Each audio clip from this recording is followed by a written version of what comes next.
નમસ્કાર મિત્રો, વિડીયોમાં તમારું સ્વાગત છે। જી હા મિત્રો, અત્યારે હાલ મોટા અને દુઃખદ સમાચાર સામે આવી રહ્યા છે। તો મિત્રો, સમાચારમાં વાત કરીએ તો નોર્થ 24 પરગણાના જિલ્લાના ભાટપરાના ભાજપ નેતા પિયુંગ પાંડેની કાર પર ફાયરિંગ થયું હતું।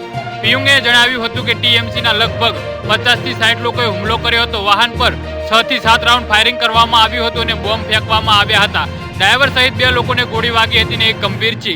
આ દરમિયાન ભાજપ નેતા શિભુન્દ્ર અધિકારીએ દાવો કર્યો છે કે ભાટપરાના સ્થાનિક ભાજપ નેતાની કાર પર ટીએમસીના ગુંડાઓએ ફાયરિંગ કર્યું હતું, જેમાં ડ્રાઈવર ઇજાગ્રસ્ત થયો હતો।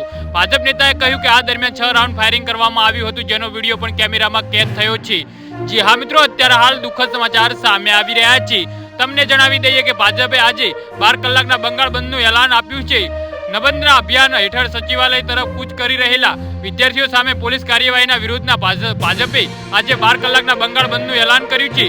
આ બંધ સવારે 6 થી સાંજના 6 વાગ્યા સુધી ચાલશે। વાસ્તવમાં કોલકાતાની આરજીકર હોસ્પિટલમાં તાલીમના ડોક્ટર સાથે બળાત્કાર અને હત્યાને લઈ લોકો મમતા બેનર્જી સરકાર પર નારાજ છે। જી હા મિત્રો, તો આના વિશે તમારું શું કહેવું છે તો નીચે મારી કોમેન્ટ બોક્સમાં જરૂરથી જણાવજો અને મારી યુટ્યુબ ચેનલને સબસ્ક્રાઇબ કરવાનું ભૂલતા નહીં। વિડીયો પૂરો જોવા બદલ તમારો ખૂબ ખૂબ આભાર।